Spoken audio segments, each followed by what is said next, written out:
Mom, this looks beautiful, wow. The trees are so green and so shiny. Ikochukwu said. This is just the tip of the iceberg. The real wonder is when you enter inside and enjoy the wonderful creatures and beautiful scenery that would convince you that a great artist did the most perfect work that can ever be done. Mr. Maduka chipped in. Who is this artist, Dad? Do you know this artist? Can we meet? I would love to meet him. Ikochukwu questioned his father. God is the artist, my son. Mr. Maduka continued. You are one of his artistic creatures and so am I, and you don't book an appointment with him, rather he books an appointment with you, that is after you have fulfilled your purpose which he made you for artistically. Darling, stop confusing the poor boy, Ikochukwu's mother said. The next day Ikochukwu is seen with his parents chatting around the mountainside. Suddenly he sees a red kite, he follows it, and as he follows it, he falls down a cliff. While falling he let out a cry for help before he fell into a ditch and fainted. When I regained consciousness I found myself in a mansion where I was being treated. I thought this must be heaven at work, only to find out later I was in the house of a kingpin. I was turned into one of his hench guys, giving me training from that age. I tried to escape several times but I was caught. I had to give up hope of escaping and resign to my fate.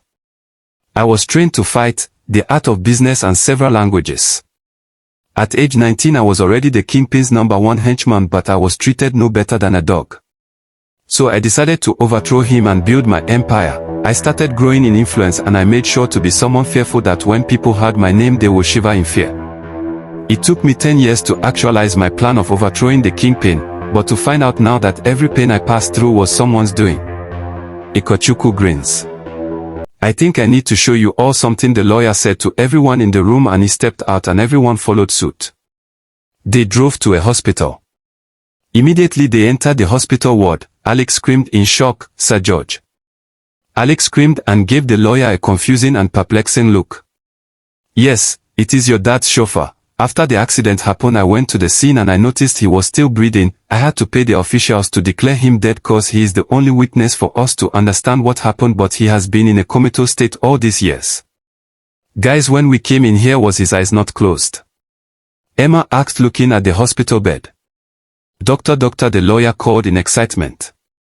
The doctors rushed in. "What is wrong?" One of the doctors asked. "Look, his eyes are open and his fingers are moving." The lawyer points to the bed. "Everyone please leave, let's see if he can respond to stimuli," the doctor said. A few minutes later a doctor is seen talking to them. "This is a miracle. For several years now he hasn't moved, but all of a sudden he opened his eyes and he is moving his hands and feet. From what we diagnosed it's likely that by next week he will be able to sit up and talk properly." "Thank you, doctor, and remember nobody must know about this," the lawyer said. "Of course, my mouth will remain zipped and everything would be done discreetly," the doctor replied. The next week they are seen talking to the chauffeur. "What I remember is I had a heart attack and I tried my best to control and stop the car at the edge of the bridge, but only to be hit by a truck which made us tumble out of the bridge. What baffles me is I don't have any history of heart attacks in my family." "Yes, you are right," the doctor cut him short. "We started doing several checks when you were brought in and we noticed you initially had a cardiac arrest. We checked your hospital record and there was nothing like that. After several checks-ups we found overdose traces of loperamide in liquid in your system." "Damn. That means it was the water the MD gave to me." "What?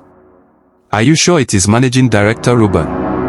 "Like I can't bring myself to believe it. That man was like a father figure to me," Alex said. "He was a mentor to me and he was like father's first son." X spoke up.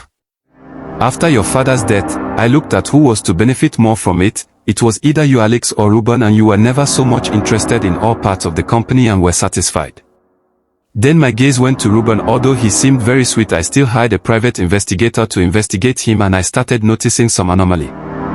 The day Ikochukwu got missing, Ruben was unofficially at the site and with a kite, but he made everyone to believe he was at the office. A lot of mismanagement of the company funds has been going on in the office, and finally, your father gave him the authority that if he were to pass away he should sign a document that would help him to become the CEO, but that document was signed a week before your father's accident. Move, I said. Move. Ruben is seen backing at other drivers when driving at a full speed. We can see police cars, several police cars behind his car in a hot chase. Suddenly he stops at a bridge and jumps down from it onto a passing boat. Feeling he has escaped, unknown to him it was Ikochukwu plan. Ikochukwu called him earlier with a private number telling him the police are coming to arrest him and he should quickly rush to a bridge and jump from it, that someone would be waiting for him with a speedboat and that he wants to help him out. The speedboat took Ruben straight to Ikochukwu, unknown to Ruben, who was happy and was ready to see who rescued him and thank him. When he got to see it was Ikochukwu, his demeanor grew cold and fear gripped him.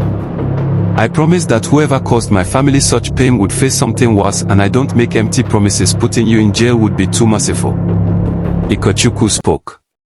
Immediately after he finished saying those words, Ruben was grabbed and thrown into a tank with holes and water in it. Every 30 minutes the water in it leaked out and another water was mechanized to fill it to the brim while Ruben was in there and the tank was locked.